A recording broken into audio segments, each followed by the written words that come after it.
Hello friends. आज आप सभी का स्वागत है अपने यूट्यूब चैनल RMPCS पर। फ्रेंड्स, आज हम लोग एडुटेरिया ऑफलाइन टेस्ट सीरीज का सेट नंबर 6 को करने वाले हैं। यह जुनून सीरीज है। इसमें NCERT फाउंडेशन टेस्ट सीरीज का है। फिर है इसमें देखिए टेस्ट फॉर्मेट में क्या क्या है। तो NCERT ज्योग्राफी का 80 क्वेश्चन है। इसमें क्लास 8 और 9 का ऑल चैप्टर से है। फिर है क्लास 10 का चैप्टर नंबर 1 to 4 का है। और करंट अफेयर का 20 क्वेश्चन है, जिसमें 5 फरवरी से 11 फरवरी तक का दिया गया है इसमें। तो आइए सेट को स्टार्ट करते हैं हम लोग।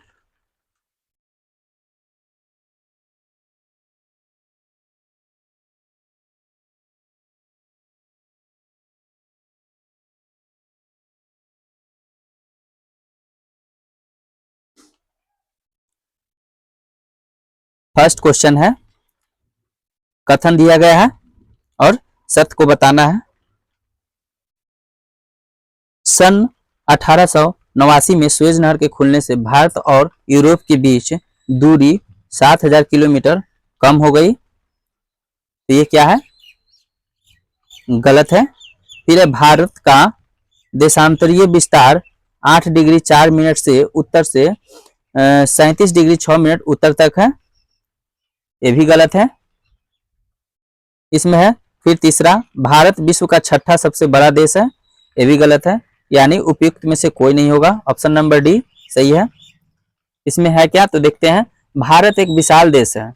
यह उत्तरी गोलार्ध में स्थित है और भारत देश के मुख्य भूभाग विस्तार 8 डिग्री 4 मिनट उत्तर से 37 डिग्री 6 मिनट उत्तरी अक्षांश तथा 68 डिग्री 7 मिनट पूर्व से 97 डिग्री 25 मिनट पूर्वी देशांतर तक है। और फिर है सन 1869 में सुएज नहर के खुलने से भारत और यूरोप के बीच की दूरी 7000 किलोमीटर कम हो गई। फिर है भारत का क्षेत्रफल विश्व के कुल भौगोलिक क्षेत्रफल का 2.4% है। भारत विश्व का 7वां बड़ा देश है, ना कि छठा। यहाँ पर यह दिया गया है। नेक्स्ट क्वेश्चन है सेकंड नंबर का।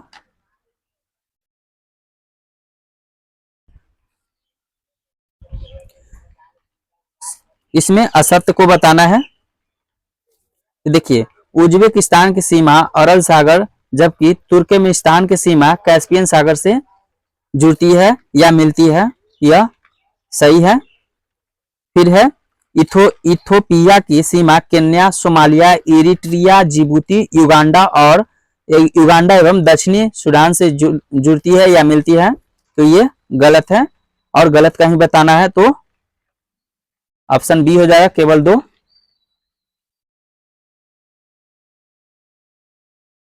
नेक्स्ट है 3 नंबर का प्रश्न। इसमें दिया गया है सही युग्म को चुनना है। तो सही को चुनना है, सही वाला देखते हैं।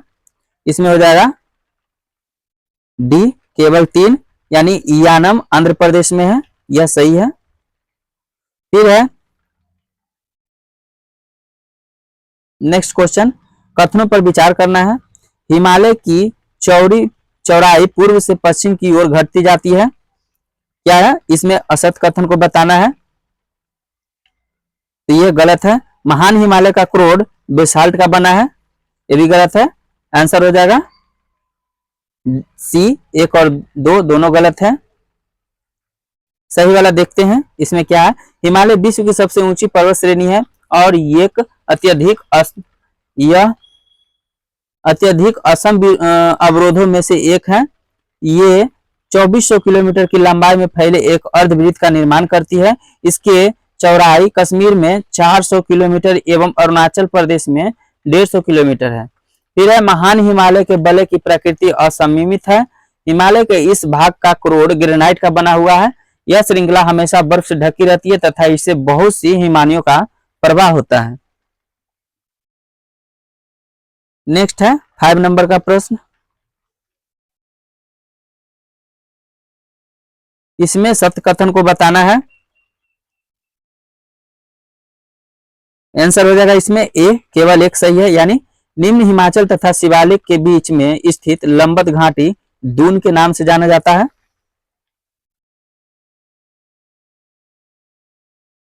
नेक्स्ट है 6 नंबर का, निम्न कथनों पर विचार करें और सही कथन को बताना है। इसमें है कंचनजुंगा यानी कंचनजंगा एवं अन्नपूर्णा शिखर की अवस्थित भारत में है, यह गलत है। गुरुला मंधाता शिखर नेपाल में जबकि नंगा पर्वत शिखर भारत में अवस्थित है, यह सही है, यानी केवल 2 हो जाएगा, ऑप्शन नंबर बी।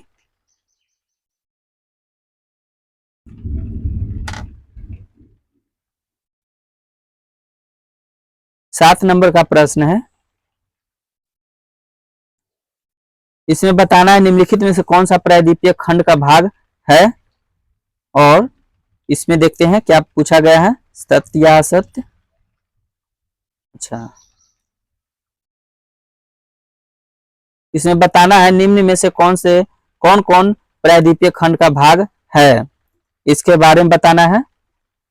तो आंसर हो जाएगा 1, 2, 4, ऑप्शन नंबर ए, यानी कार्बी एंगलोंग पठार, फिर है मेघालय का पठार और अरावली पर्वत श्रृंखला। 1, 2, 4 हो जाएगा आंसर। नेक्स्ट है 8 नंबर का प्रश्न, कथन दिया गया है और सही को बताना है।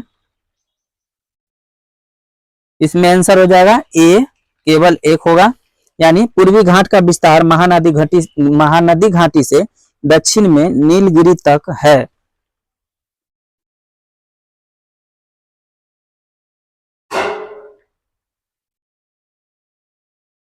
नेक्स्ट है कथनों पर विचार करना है और असत्य कथन को बताना है। आंसर हो जाएगा बी, असत्य है, यानी मध्य उच्च भूमि पूर्व में चौड़ी लेकिन पश्चिम में संकीर्ण है, यह गलत है। सही वाला देखते हैं, पूर्वांचल की पहाड़ियां अवसादी शैल एवं बलुआ पत्थर से बनी है, यह सही है।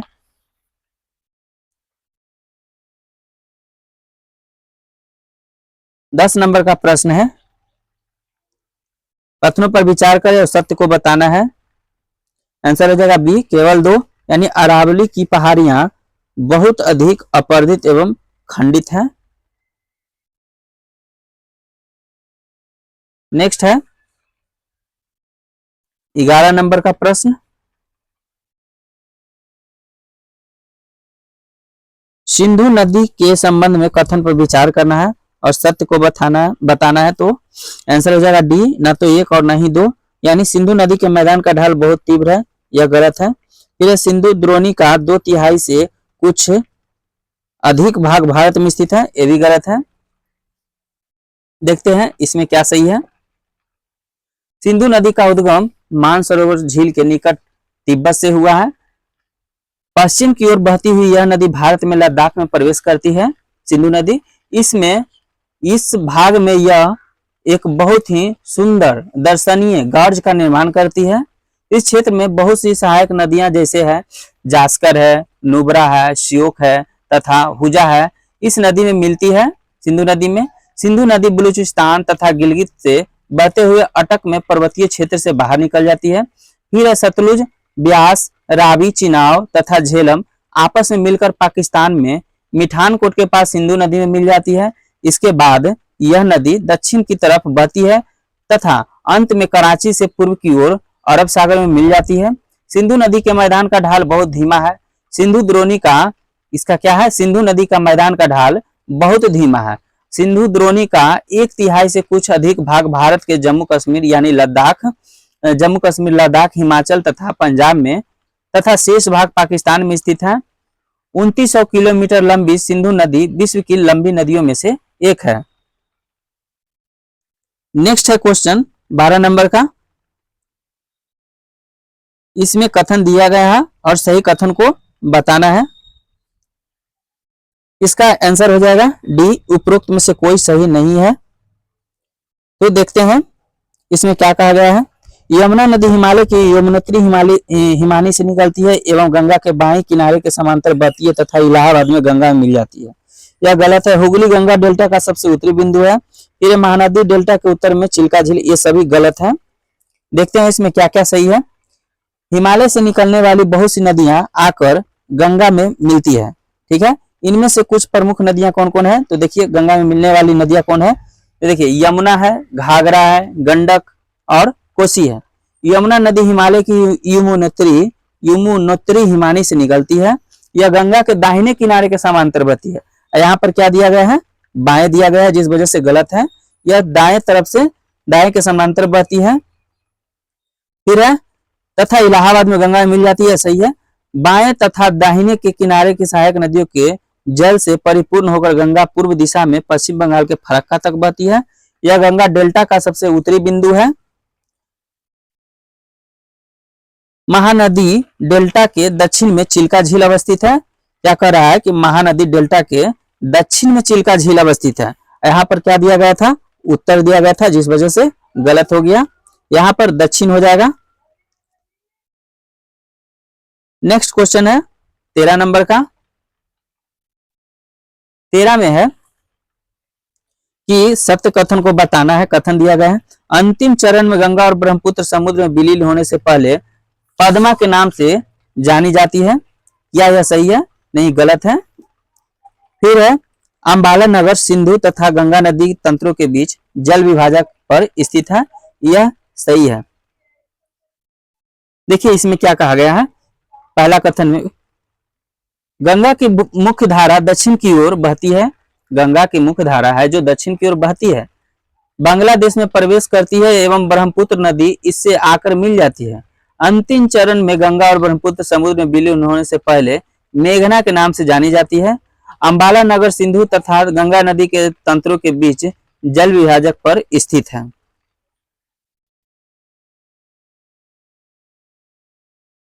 नेक्स्ट क्वेश्चन है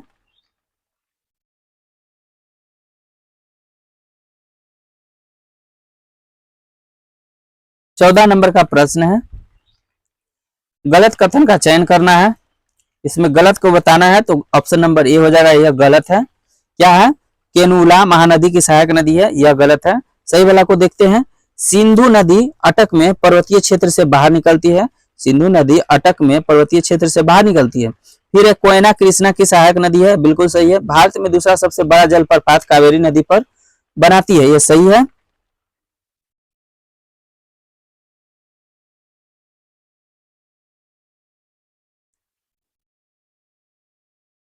नेक्स्ट है 16 नंबर का प्रश्न, सॉरी 15 नंबर का।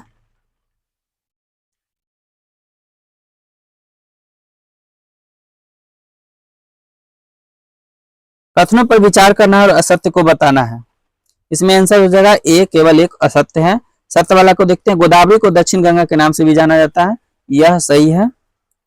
गोदावरी सबसे प्रायद्वीपीय नदी है। गोदावरी क्या है? तो गोदावरी सबसे बड़ी प्रायद्वीपीय नदी है। यह महाराष्ट्र के नासिक जिले में पश्चिमी घाट की ढालों से निकलती है। इसकी लंबाई लगभग 1500 किलोमीटर है। यह बहकर बंगाल की खाड़ी में गिरती है। गोदावरी कहाँ गिरती है? तो बंगाल की खाड़ी में गिरती है। प्रायद्वीपीय नदियों में इसका अपवाह तंत्र सबसे बड़ा है। इसका द्रोणी महाराष्ट्र नदी द्रोणी का 50% भाग है। मध्य प्रदेश, उड़ीसा तथा आंध्र प्रदेश में स्थित है। गोदावरी में अनेक सहायक नदियां मिलती है। जैसे देखिए कि क्या है, कौन कौन सी नदी है तो देखते हैं। पूर्णा है, वर्धा है, प्राणहिता है, मंजीरा है, बेनगंगा है, पेनगंगा है। इनमें से अंतिम तीनों सहायक नदियां बहुत बड़ी हैं। बड़े आकार और विस्तार के कारण इसे दक्षिण गंगा के नाम से भी जाना जाता है। भारत में दूसरा सबसे बड़ा जलप्रपात कावेरी नदी पर बनती है। इसे शिव समुद्रम के नाम से जाना जाता है। प्रपात द्वारा उत्पादित विद्युत मैसूर, बेंगलोर तथा कोलार स्वर्ण क्षेत्र को प्रदान की जाती है। नेक्स्ट क्वेश्चन है 16 नंबर का।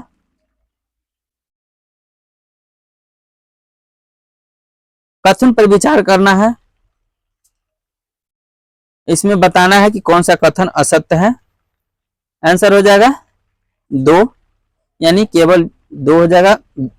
बी असत्य है। सत्य वाला को देखते हैं। कावेरी ब्रह्मगिरी श्रृंखला से निकलती है तथा तमिलनाडु में कुडलूर के दक्षिण में बंगाल की खाड़ी में मिल जाती है।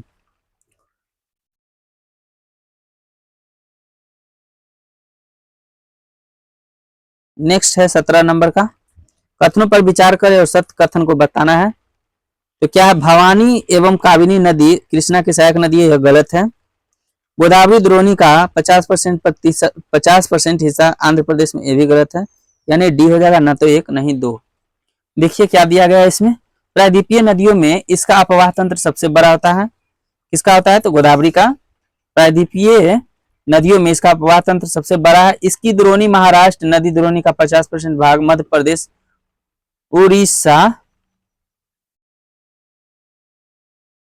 मध्य प्रदेश, उड़ीसा तथा आंध्र प्रदेश गोदावरी में अनेक सहायक नदियां मिलती है, जैसे पूर्णा, वर्धा, प्राणहिता, मंजीरा, बेनगंगा, पेनगंगा।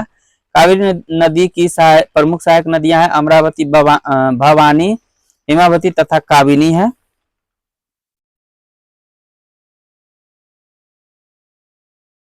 नेक्स्ट है 18 नंबर का, कथनों पर विचार करना है और कितने कथन सत्य है उसको बताना है। आंसर हो जाएगा ए, केवल एक सही है। यानी देश में नदी सफाई कार्यक्रम का शुभारंभ 1995 में गंगा एक्शन प्लान के साथ आरंभ हुआ था। नेक्स्ट है 19 नंबर का प्रश्न, कथनों पर विचार करें और असत्य कथन को बताना है। असत्य कौन कौन है, तो आंसर देखिए, आंसर क्या दिया गया है, एशिया मानसूनी जलवायु मुख्यतः दक्षिण तथा दक्षिण पश्चिम में पाई जाती है, गलत है। तमिलनाडु के तट पर अधिकतर वर्षा सितंबर महीने में होती है, ये भी गलत है। यानी एक और दो दोनों हो जाएगा। देखिए इसका क्या है, भारत की जलवायु को मानसूनी जलवायु कहा जाता है। भारत की जलवायु है उसको तो मानसूनी जलवायु हम लोग कहते हैं। एशिया में इस प्रकार की जलवायु मुख्यतः दक्षिण तथा दक्षिण पूर्व में पाई जाती है। देश के अधिकतर भागों में जून से सितंबर तक वर्षा होती है। देश के अधिकतर भागों में कब से कब वर्षा होती है, तो जून से सितंबर। लेकिन कुछ क्षेत्रों में जैसे तमिलनाडु तट पर अधिकतर वर्षा अक्टूबर एवं नवंबर में होती है।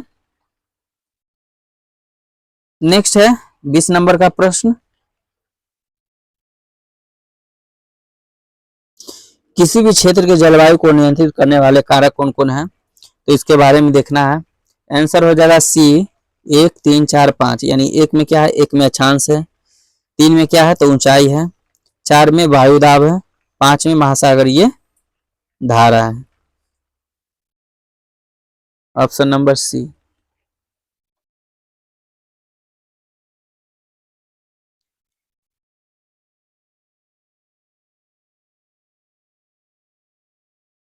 इक्कीस नंबर का प्रश्न है, इसमें क्या है, सत्य कथन को बताना है। आंसर हो जाएगा बी, केवल 2 सत्य है।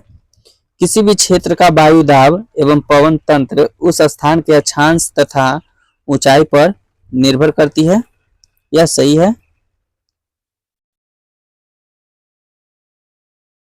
पूर्वी गोलार्ध के कारण पृथ्वी की गोलाई के कारण इसे प्राप्त सौर ऊर्जा की मात्रा अक्षांशों के अनुसार अलग अलग होती है। इसके परिणाम स्वरूप तापमान विषुवत से ध्रुवों की ओर सामान्यतः घटता जाता है। क्या बोल रहा है ना कि इसके परिणाम स्वरूप तापमान विषुवत से ध्रुवों की ओर घटता जाता है। जब कोई व्यक्ति पृथ्वी की सतह से ऊंचाई की ओर जाता है तो वायुमंडल की सघनता कम हो जाती है तथा तापमान घट जाता है। इसलिए पहाड़ियां गर्मी के मौसम में भी ठंडी होती है। किसी भी क्षेत्र का वायु दाब एवं पवन तंत्र उस स्थान के अक्षांश तथा ऊंचाइयों पर निर्भर करती है।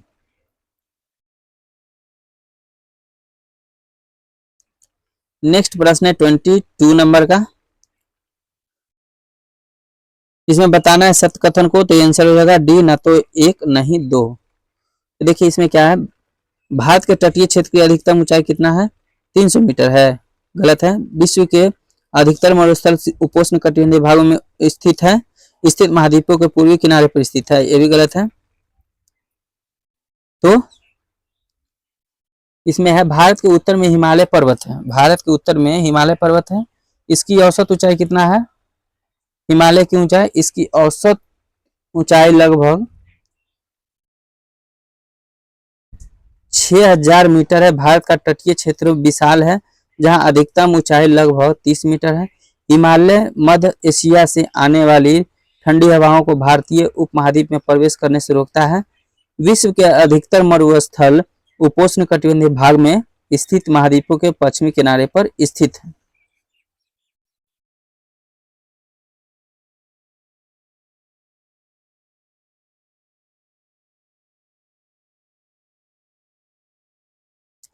नेक्स्ट है 23 नंबर का प्रश्न, इसमें सत्य कथन को बताना है।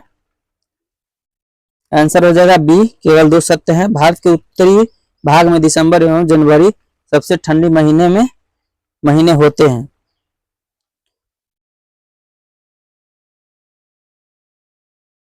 कथनों पर विचार करना है, असत्य कथन को बताना है। आंसर हो जाएगा बी, केवल 2। ये पावनी अधिकांशतः स्थानों पर समुद्र से स्थल की ओर बहती है।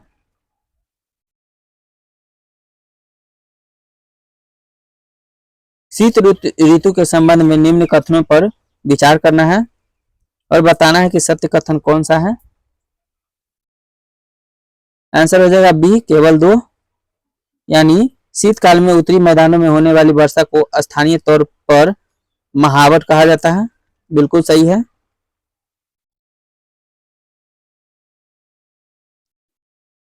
कथनों पर विचार करना है और सही को बताना है।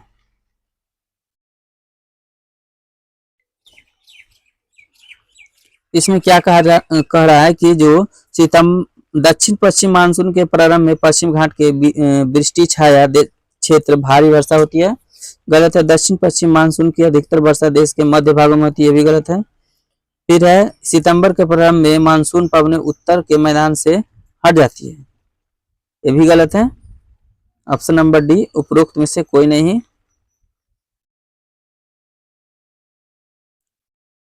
27 नंबर का प्रश्न है, कथन पर विचार करना है और असत्य को बताना है। आंसर हो जाएगा केवल 1, ऑप्शन नंबर ए। देखिए सत्य वाला को पढ़ते हैं। वनस्पति जगत शब्द का अर्थ है किसी विशेष क्षेत्र में किसी समय में पौधे की उत्पत्ति से है। फिर हमारे देश में 5 प्रकार की प्रकृति वनस्पतियां पाई जाती हैं, यानी दोनों सही है, 2 और 3, और 1 गलत है।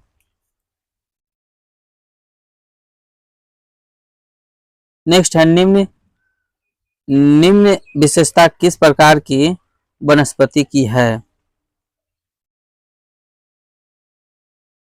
आंसर हो जाएगा बी, उष्णकटिबंधीय वर्षा वन। यानी देखिए इसमें क्या है, यहाँ वृक्ष, झाड़ियां व लताएं उगती है। इन वनों में आवनुस के वृक्ष पाए जाते हैं। फिर इन वनों में पक्षी, चमगादड़ तथा कई रेंगने वाले जीव भी पाए जाते हैं। नेक्स्ट है कथन पर विचार करना है और सत्य कथन को बताना है।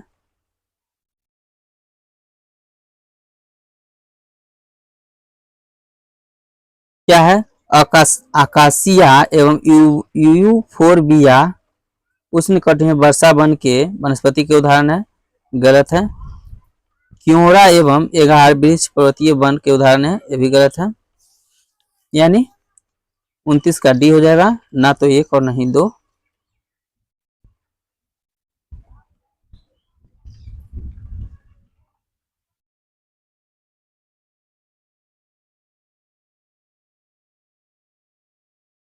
मिलान करना है। औषधि है, पादप, औषधीय पादप है और संबंधित रोग है। आंसर हो जाएगा डी, 1 का सी हो जाएगा। यानी अर्जुन कान के दर्द के इलाज हेतु। फिर है कचनार अल्सर रोग के इलाज के लिए।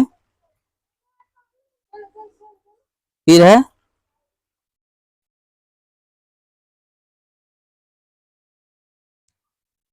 बबूल हो जाएगा आंख की फुंसी के इलाज हेतु। और सर्पगंधा रक्तचाप के निदान हेतु। ऑप्शन नंबर डी है।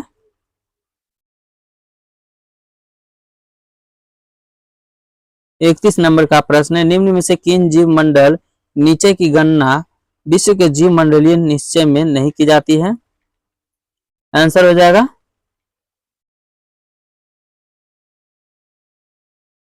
बी, 2, 4, 5, यानी मानस, ढिब्रू साइकोबा और सिमलीपाल।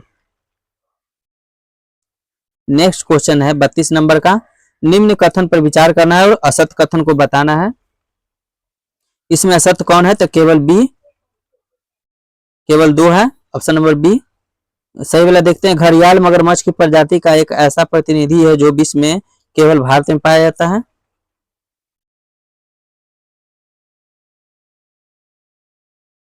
नेक्स्ट क्वेश्चन है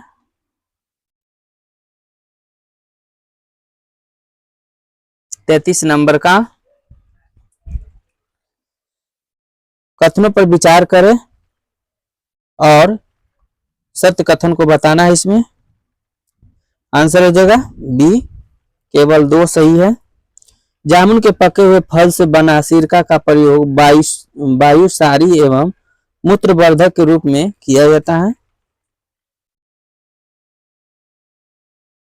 नेक्स्ट है कथन पर विचार करना है और उपरोक्त में से कितने कथन सही है उसके बारे में बताना है। तो आंसर हो जाएगा डी, सभी 4 सही है। यानी 1000 मीटर से 2000 मीटर तक की ऊंचाई वाले क्षेत्र में आर्द्र शीतोष्ण कटिबंध वन पाए जाते हैं। फिर 1500 से 3000 मीटर की ऊंचाई के बीच शंकुधारी वृक्ष पाए जाते हैं। फिर 3600 मीटर से अधिक ऊंचाई पर अल्पाइन वनस्पति पाई जाती है। फिर अधिक ऊंचाई वाले भागों में लीचन घास पाया जाता है।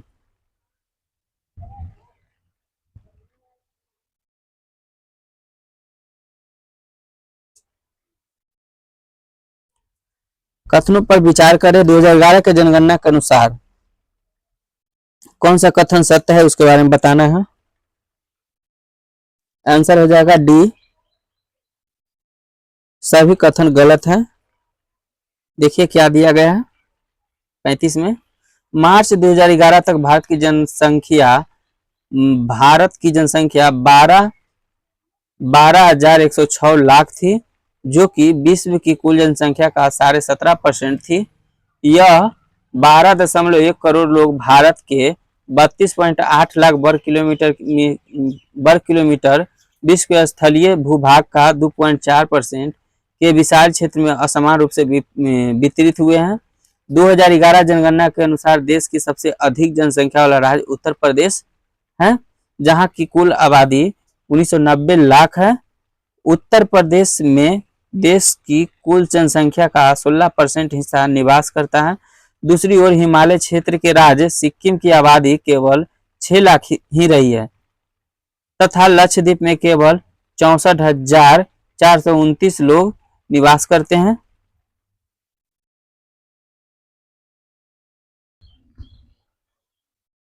नेक्स्ट है 36 नंबर का प्रश्न है। कथन है, असत्य कथन को बताना है। तो इसमें हो जाएगा सी, 1 और 2 दोनों असत्य हैं। देखिए, प्रत्येक वर्ष या एक दशक में बढ़ी जनसंख्या कुल संख्या में वृद्धि का परिणाम है। पहले की जनसंख्या जैसे 2001 की जनसंख्या को बाद की जनसंख्या जैसे 2011 की जनसंख्या से घटाकर इसे प्राप्त किया जाता है। इसे निरपेक्ष वृद्धि कहा जाता है। असम एवं अधिकतर प्रायद्वीपीय राज्यों को जनसंख्या का घनत्व मध्यम है। पहाड़ी कटे छठे एवं पथरीले भूभाग माध्यम से कम वर्षा, छिछली एवं कम उपजाऊ मिट्टी इन राज्यों के जनसंख्या घनत्व को प्रभावित करती है।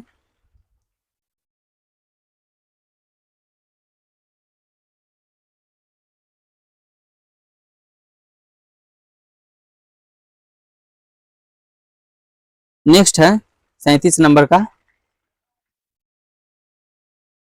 37 नंबर में क्या करा है कि कथन पर विचार करें और असत्य कथन को बताना है। तो ऑप्शन नंबर ए हो जाएगा, केवल 1। इसमें जनसंख्या का परिवर्तन केवल जन्म और मृत्यु के आपसी संयोजन के प्रभाव है, यह गलत है।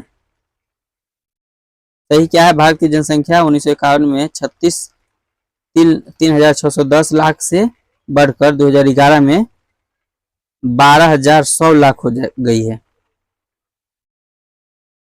आंसर हो जाएगा ये।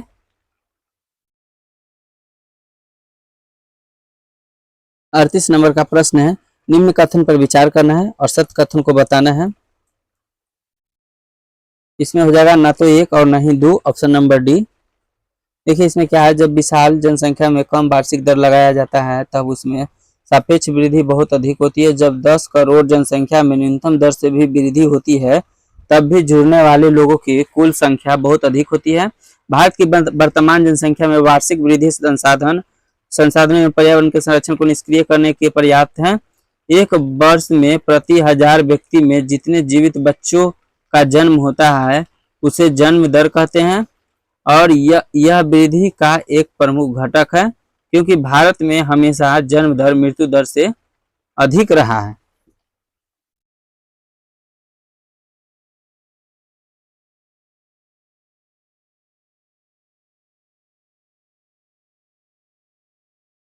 नेक्स्ट है क्वेश्चन 39 पर कथनों पर विचार करना है। केवल बांग्लादेश तथा जापान का जनसंख्या घनत्व भारत से अधिक है।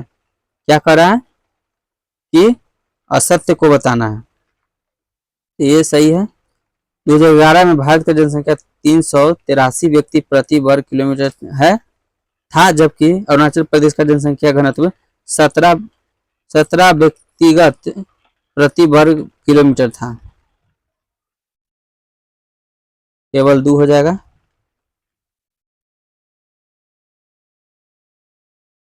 नेक्स्ट है 40 नंबर का प्रश्न। निम्न कथनों पर विचार करें और सत्य कथन को बताना है इसमें। तो आंसर हो जाएगा डी, ना तो एक और ना ही दो, दोनों गलत हैं।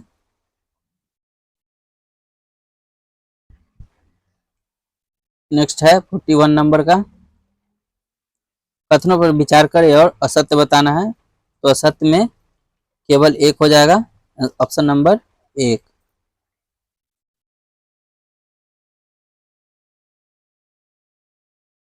फोर्टी टू का है कथनों पर विचार करें, इसमें सत्य कथन को बताना है।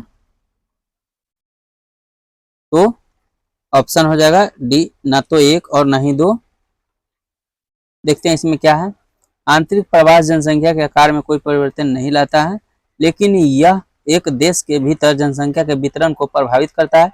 जनसंख्या वितरण एवं उसके घटकों को परिवर्तित करने में प्रवास की महत्वपूर्ण भूमिका होती है।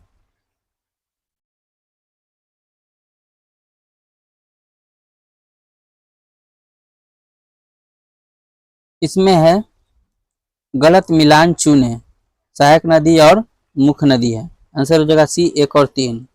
मूसी नदी कावेरी का गलत है, मूसी। फिर है माजरा, माजरा या मंजीरा नदी कावेरी गलत है।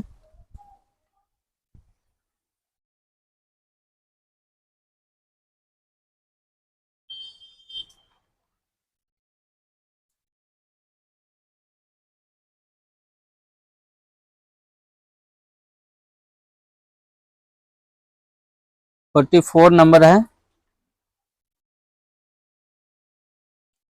गंगा के मैदानों का विस्तार सिंधु तथा ब्रह्मपुत्र नदियों के बीच है।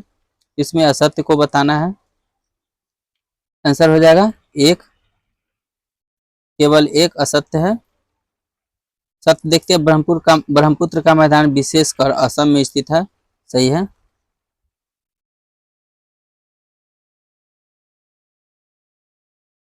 45 है। प्रायद्वीपीय पठार के संबंध में निम्न कथन पर विचार करना है। उपयुक्त में से कितने कथन सही है। आंसर हो जाएगा अभी केवल दो सही है। यह गोंडवाना भूमि के टूटने एवं अववाह के कारण बना है। कथनों पर विचार करना है। प्रधानमंत्री कौशल विकास योजना की कुशलता 2014 में की गई थी। यह क्या है, असत्य है। फिर है प्रधानमंत्री कौशल विकास योजना का उद्देश्य 2015 में 2020 तक 10 करोड़ भारतीय युवाओं को प्रशिक्षित करना है। ये भी गलत है। एक और दो दोनों हो जाएगा, ऑप्शन नंबर सी। निम्न कथनों पर विचार करना है और असत्य को बताना है। आंसर हो जाएगा बी, केवल दो। विनिर्माण प्राथमिक क्रियाओं के अंतर्गत शामिल है। यह गलत है।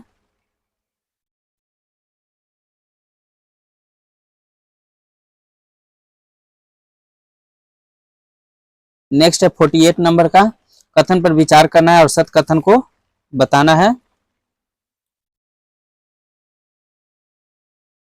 आंसर हो जाएगा ए, केवल एक। जैविक कृषि से तात्पर्य रासायनिक खादों के स्थान पर जैविक खादों और प्राकृतिक कीटनाशी का प्रयोग से है। सिंधु नदी प्रवाहित होती है, कहाँ होती है, तो ये ऑप्शन नंबर ए हो जाएगा, लद्दाख में।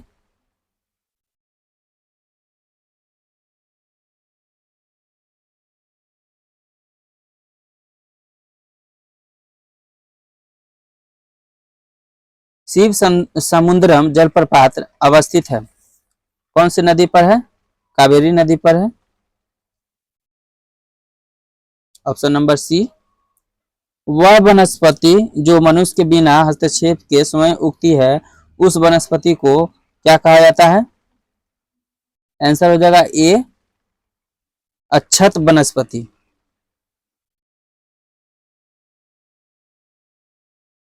52 नंबर का प्रश्न है, उष्णकटिबंधीय सदाबहार वन के संबंध में निम्न कथन पर विचार करना है और उपयुक्त में से सत्य कथन को बताना है। आंसर हो जाएगा ए, केवल 3 और 5, यानी 3 में देखते हैं क्या है। इन वनों के प्रमुख वृक्ष रोजवुड, महोगनी, सिनकोना, आबनूस आदि हैं। और 5 में क्या है, तो कत्था बनाने के लिए उपयुक्त खैर वृक्ष एक प्रकार का शुष्क पर्णपाती वृक्ष है, यानी ऑप्शन नंबर ए सही है।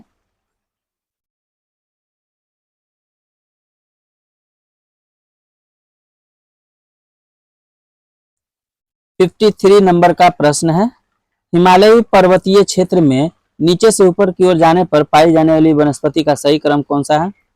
ऑप्शन नंबर सी हो जाएगा, पहला पर्णपाती वन, आर्द्र शीतोष्ण वन, कटिबंधीय वन, फिर है शीतोष्ण कटिबंधीय घास और लाइकेन। Option number C. 54 नंबर का प्रश्न है,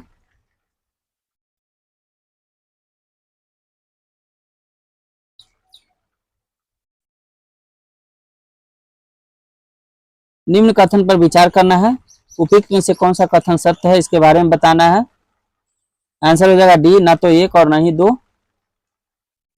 क्या है, आर्द्र या नम्र वन पर्णपाती वन उन क्षेत्रों में पाए जाते हैं जहां 250 सेंटीमीटर से अधिक वर्षा होती है। गलत है, बांस उष्णकटिबंधीय पर्णपाती वनों की सबसे प्रमुख प्रजाति है, भी गलत है। इसमें क्या बोला गया है देखते हैं, जल की उपलब्धता, जल की उपलब्धि के आधार पर उष्णकटिबंधीय पर्णपाती वनों को आर्द्र तथा शुष्क पर्णपाती वनों में विभाजित किया जाता है। इनमें से आर्द्र या नम्र पर्णपाती वन उन क्षेत्र में पाए जाते हैं जहां 100 सेंटीमीटर से 200 सेंटीमीटर तक वर्षा होती है। अतः ऐसे वन देश के पूर्वी भागों, उत्तरी राज्यों, हिमालय के गिरिपद प्रदेश, झारखंड, पश्चिम उड़ीसा, छत्तीसगढ़ तथा पश्चिमी घाट के पूर्वी ढालों में पाए जाते हैं। सागौन इन वनों की सबसे प्रमुख प्रजाति है। बांस, साल, शीशम, चंदन, खैर, कुसुम, अर्जुन तथा शहतूत के वृक्ष व्यापारिक महत्व वाली प्रजातियां हैं। फिर नेक्स्ट है 55 नंबर का प्रश्न है, निम्न में से निम्न कथनों पर विचार करना है। आंसर हो जाएगा डी, 1, 2, 3 सत्य को बताना था। हाथी असम, कर्नाटक और केरल के उष्ण तथा आर्द्र वनों में पाए जाते हैं। एक सींग वाले गैंडे पश्चिम बंगाल तथा असम के दलदली क्षेत्रों में पाए जाते हैं। फिर 3 नंबर में जंगली गधे तथा ऊंट कच्छ के रण एवं थार मरुस्थल में पाए जाते हैं। नेक्स्ट है 56 नंबर का प्रश्न, मनुष्य वनस्पति जात एवं प्राणी जात किस प्रकार के संसाधन है? आंसर हो जाएगा सी, जैव संसाधन।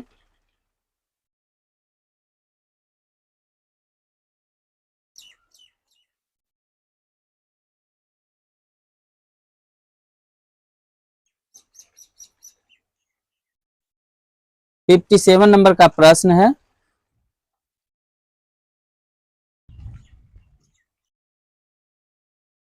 सूची है संसाधनों के वर्गीकरण के आधार पर और वर्गीकरण है।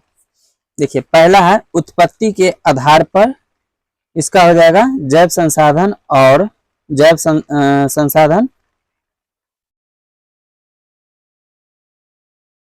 जैव और अजैव संसाधन। फिर है साम्यता के आधार पर, इसका हो जाएगा नवीकरणीय और अनवीकरणीय। फिर है स्वामित्व के आधार पर, इसका हो जाएगा राष्ट्रीय और अंतर्राष्ट्रीय। फिर है विकास के स्तर के आधार पर, इसका हो जाएगा डी, यानी संभावित संसाधन और संचित कोष। ऑप्शन नंबर डी हो जाएगा सही। 58 नंबर का है, निम्न कथन पर विचार करें और सही उत्तर चुने। आंसर हो जाएगा ए, केवल एक, यानी रियो डी जेनेरियो पीथी सम्मेलन 1992 में पर्यावरणीय संरक्षण और सामाजिक आर्थिक विकास की समस्याओं का हल ढूंढने के लिए किया गया था। यह सही है।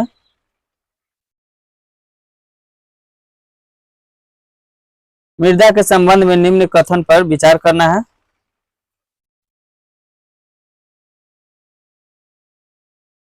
इसमें है असत्य कथन को बताना है। आंसर हो जाएगा बी, केवल 2 असत्य है, बाकी सत्य वाला देखते हैं। खादर मृदा में बांगर मृदा की तुलना में ज्यादा महीन कण पाए जाते हैं, सही है। फिर है 3 नंबर में, जल योजन होने पर लैटेराइट मृदा पीली रंग में बदल जाती है। फिर है जलोढ़ मृदा में फास्फोरस नहीं पाई जाती है। ऑप्शन नंबर बी सही है। 60 नंबर का प्रश्न है, इस मृदा में ह्यूमस की मात्रा कम होती है। इस मृदा में कर्नाटक, केरल, तमिलनाडु में चाय और कॉफी उगाई जाती है। यह विशेषता किस मिट्टी के संबंध में है? आंसर हो जाएगा डी, लेटेराइट मिट्टी के।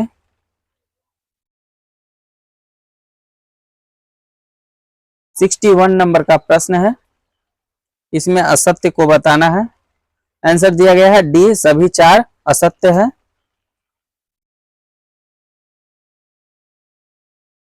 यानी इसमें देखिए क्या कहा गया है, मृदा के कटाव और उसके बहाव की प्रक्रिया को मृदा अपरदन कहते हैं। मृदा के बनने और अपरदन की क्रियाएं आमतौर पर साथ साथ चलती है और दोनों संतुलन होता है, परंतु मानवीय क्रियाओं जैसे वनोन्मूलन, अति पशुचारण, निर्माण और खनन इत्यादि से कई बार यह संतुलन भंग हो जाता है तथा प्राकृतिक तत्व जैसे पवन, हिमनदी और जल मृदा अपरदन करते हैं। बहता जल मृत्तिका युक्त मृदाओं को काटते हुए गहरी वाहिकाएं बनाता है, जिन्हें अवनालिकाएं कहते हैं। ऐसे भूमि जोतने योग्य नहीं रहती है और इसे उत्खात भूमि कहते हैं। चंबल बेसिन में ऐसी भूमि को खड्ड भूमि कहा जाता है। कई बार जल विस्तृत क्षेत्र को ढके हुए ढाल के साथ नीचे की ओर बहता है। ऐसे स्थिति में इस क्षेत्र की ऊपरी मृदा धुलकर जल के साथ बह जाती है। इसे चादर अपरदन कहा जाता है। पंजाब में भूमि निम्नीकरण का मुख्य कारण अधिक सिंचाई है।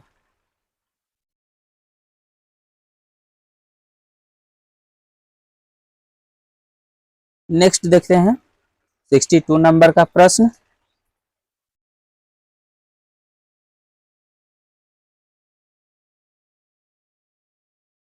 नंबर का प्रश्न है, इसमें बताना है कौन सा कथन सही सुमेलित है। आंसर हो जाएगा सी, केवल 3,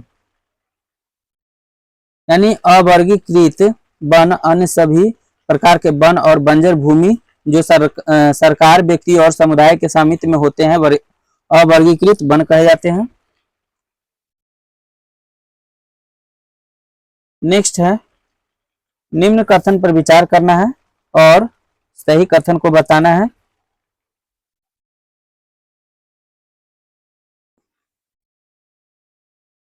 इसमें आंसर है डी, ना तो 1 और ना ही 2। छोटा नागपुर क्षेत्र में मुंडा और संताल जनजातियां इमली और आम के पेड़ की पूजा करते, यह गलत है।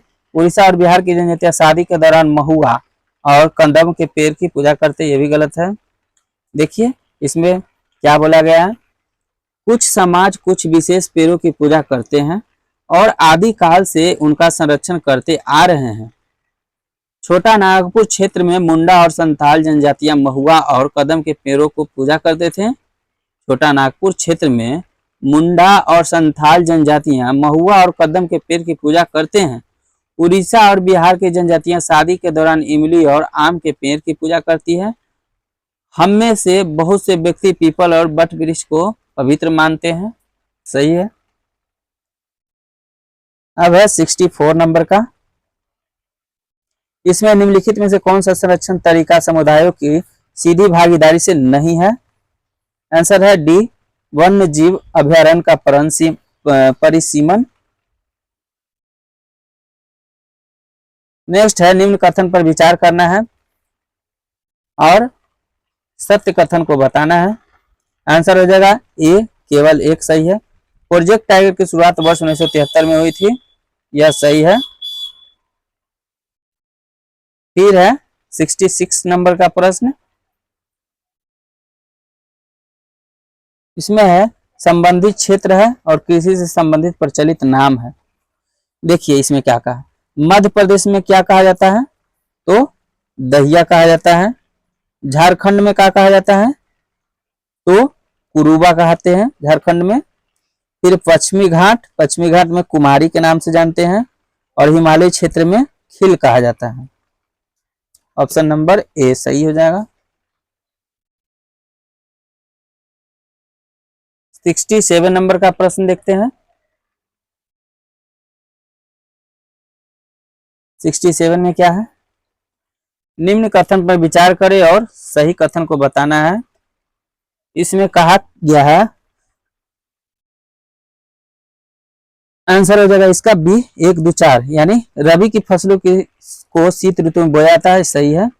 खरीफ की फसलें मानसून के आगमन के साथ बोई जाती है, ये भी सही है। फिर जायद फसलें ग्रीष्म ऋतु में बोई जाती है, सही है।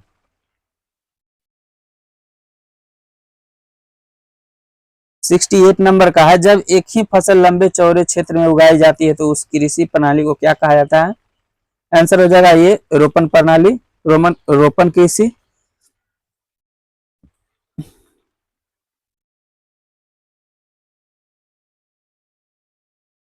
सिक्सटी 69 है, मोटे अनाज के संबंध में निम्न कथन पर विचार करना है और सही कथन को बताना है।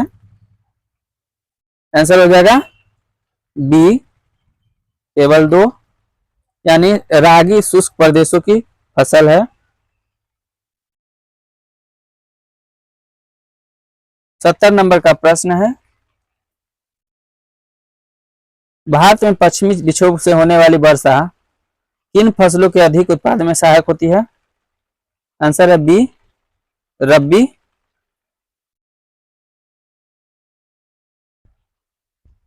सेवेंटी वन का निम्न कथन पर विचार करें और सही कथन को बताना है। वो आंसर हो जाएगा दो, सी, 1 और 2 दोनों। चावल की कृषि के लिए उच्चतम तापमान 25 डिग्री सेल्सियस से अधिक होना चाहिए। फिर है गेहूं की कृषि के लिए 50 से 70 सेंटीमीटर वर्षा की आवश्यकता होती है।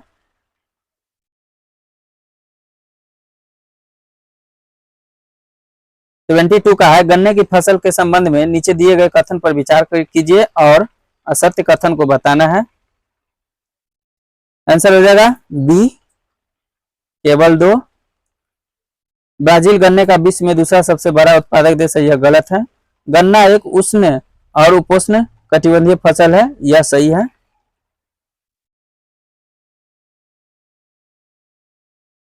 नेक्स्ट क्वेश्चन है,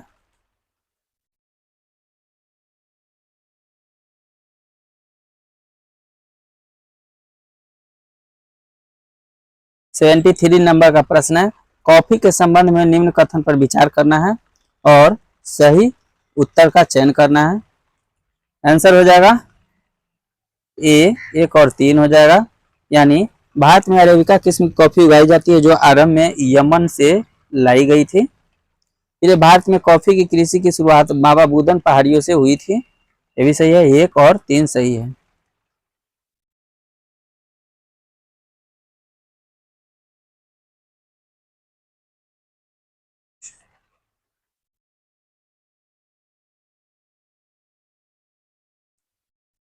नेक्स्ट है, चाय की कृषि के संबंध में निम्न कथन पर विचार करना है और उपयुक्त में से कथन सत्य कौन है उसके बारे में बताना है। इसमें हो जाएगा सी, सभी कथन सही है। चाय के पौधे के लिए उष्ण और उपोष्ण कटिबंधीय जलवायु सर्वोत्तम होती है। चाय की फसल के लिए ह्यूमस और जीवाश्म युक्त मृदा उपयुक्त होती है। फिर चाय की कृषि रोपण कृषि का उदाहरण है, सही है। 1, 2, 3 सभी सही है।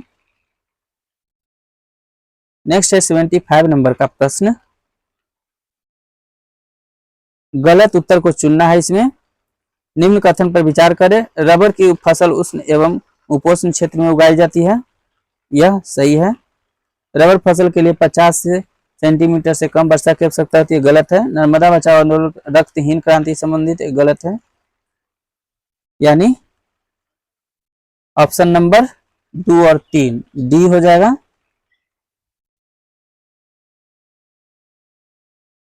खादीन और जोहर क्या है?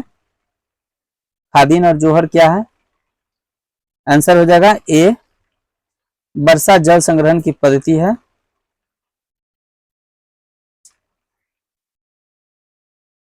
सेवन का है, मिलान करना नदी और बांध है। नर्मदा, नर्मदा कहाँ है? तो ओंकारेश्वर बांध है नर्मदा पर। चंबल, चंबल पर है राणा प्रताप सागर। फिर है कृष्णा, कृष्णा है नागा अर्जुन। फिर है कावेरी मेटूर बांध। ऑप्शन नंबर डी सही है। कृष्णा नदी जल विवाद किन राज्यों के मध्य है? आंसर है सी, महाराष्ट्र, कर्नाटक, आंध्र प्रदेश और तेलंगाना के बीच है। पहाड़ी तथा पर्वतीय क्षेत्र के संदर्भ में गुल तथा अथवा कुल क्या है? आंसर है ए, बहिकाएं। नेक्स्ट क्वेश्चन है 80 नंबर का। सलाल प्रोजेक्ट का संबंध किस नदी से है? आंसर है बी, चेनाब नदी से है।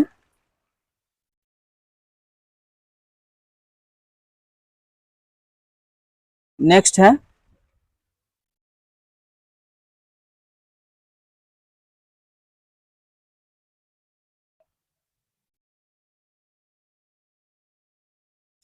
81 नंबर का प्रश्न है। इसमें क्या कहा गया है कि कौन सा कथन सही है? सही को बताना है। इसमें आंसर हो जाएगा ए, 1 और 2 सही है। देखते हैं 1 और 2 क्या है। माध्यमिक स्तर पर विकलांग के लिए समावेशी शिक्षा योजना के संदर्भ में निम्नलिखित कथन पर विचार करना है। पहला, यह विकलांग छात्रों को 8 साल की प्रारंभिक स्कूली शिक्षा पूरा करने के बाद 4 साल की माध्यमिक स्कूली शिक्षा प्राप्त करने में सक्षम बनाता है, सही है। यह योजना विकलांग व्यक्ति अधिनियम 1995 और राष्ट्रीय ट्रस्ट अधिनियम 1999 के तहत परिभाषित एक या अधिक विकलांगता वाले सरकारी, स्थानीय निकाय और सरकारी सहायता प्राप्त स्कूलों में माध्यमिक स्तर पर पढ़ने वाले सभी बच्चों को कवर करती है। यानी 1 और 2 सही है।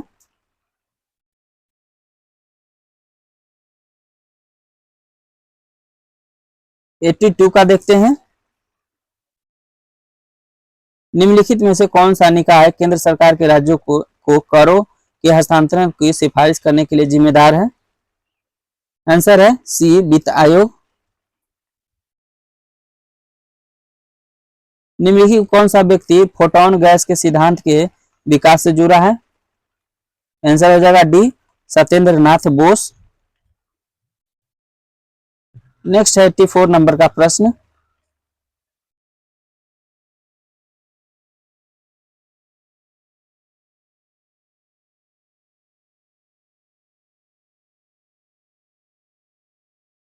इसमें कहा गया है सैटेलाइट आधारित टोल संग्रह प्रणाली के संदर्भ में निम्नलिखित कथन पर विचार करना है और सही कथन को बताना है। यह एक जीपीएस आधारित टोल संग्रह प्रणाली है, सही है। यह वाहनों को टोल भुगतान के लिए रुकने की आवश्यकता बिना स्वतंत्र रूप से चलने में सक्षम बनाएगा, ये भी सही है। इस जीपीएस आधारित टोल संग्रह प्रणाली में प्रत्येक वाहन को उपग्रह के समूह से जुड़ी एक ऑनबोर्ड यूनिट की आवश्यकता होती है, भी सही है। यह मौजूदा रेडियो फ्रीक्वेंसी पहचान आधारित फास्टैग सिस्टम की जगह लेगा, ये भी सही है। यानी ऑप्शन नंबर डी हो जाएगा, सब सही है। फिर 85 नंबर का दिव्य कला मेला 2024 कहाँ आयोजित किया जा रहा है? आंसर है ए, अगरतला में। फिर है 86 नंबर का भारत में एशियाई विकास बैंक के नए निदेशक के रूप में किसे नियुक्त किया गया है? आंसर हो जाएगा सी, मियो ओकाका।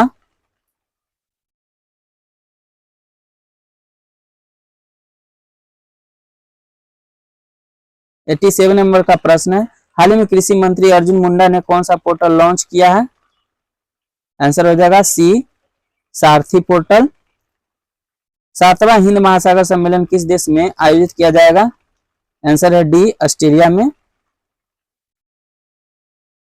एक राष्ट्र एक चुनाव समिति के अध्यक्ष कौन है? आंसर हो जाएगा रामनाथ कोविंद, ए। डॉक्टर एम एस स्वामीनाथन को भारत रत्न से सम्मानित किया जाएगा, वे किस क्षेत्र के प्रसिद्ध व्यक्तित्व थे? तो कृषि हो जाएगा, ऑप्शन नंबर ए। 91 नंबर का है, निम्नलिखित कथन पर विचार करना और सही कथन को बताना है। आंसर हो जाएगा डी, ना तो एक और ना ही दो, दोनों गलत है।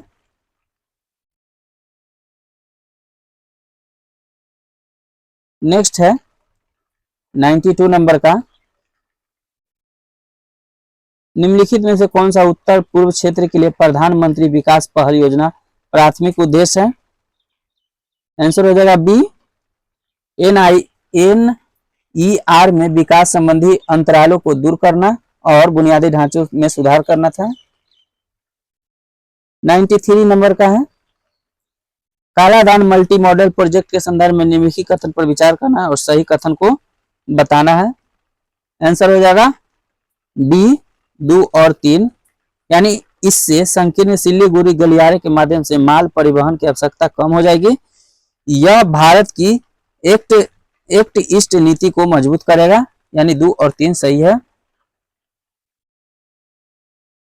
नेक्स्ट है 94, निम्नलिखित में किस यूरोपीय देश की तटरेखा भूमध्य सागर के साथ लगती है? आंसर हो जाएगा ए, स्पेन, फ्रांस, इटली, माल्टा का। नेक्स्ट है, हाल ही में समाचार में देखा गया थ्रिप्स परवीस्पिंस है, यह क्या है?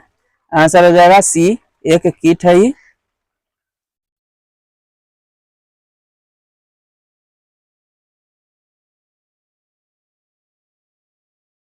नाइन्टी 96 नंबर का प्रश्न है, कथन 1, कथन 2 दिया गया। भारत में स्वच्छता कवरेज में महत्वपूर्ण सुधार देखा गया है, जो 2014 में 39% से बढ़कर 2019 तक 100% हो गया है।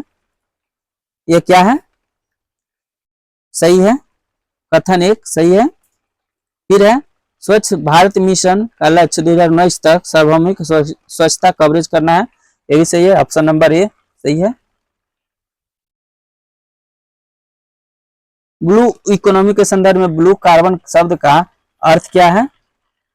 आंसर हो जाएगा बी, तटीय और समुद्री पारिस्थितिक तंत्र में संग्रहित कार्बन हो जाएगा। 98 नंबर का हो जाएगा, हाल ही में किन 2 देशों में यूपीआई भुगतान प्रणाली शुरू की गई है? आंसर हो जाएगा सी, श्रीलंका और मॉरिशस। 99 नंबर का है, आईसीसी अंडर-19 विश्व कप 2024 का खिताब किस देश ने जीता है? आंसर हो जाएगा सी, ऑस्ट्रेलिया। और लास्ट क्वेश्चन है, निम्नलिखित में से कौन सा स्वदेश दर्शन योजना का उद्देश्य है? आंसर हो जाएगा बी, भारत में थीम आधारित पर्यटन सर्किट विकसित करें, ये सही है। तो फ्रेंड्स, ये थे हमारे टेस्ट 6 नंबर का। नेक्स्ट वीडियो में फिर मिलेंगे 7 नंबर का टेस्ट लेकर। फ्रेंड्स, इसमें क्वेश्चन बहुत ही महत्वपूर्ण है और एनसीईआरटी बेस्ड है, तो आप लोग सेट को जरूर लगाइएगा, इससे बहुत ही अच्छे प्रश्न कवर हो जाएंगे। Thanks for watching video. जय हिंद।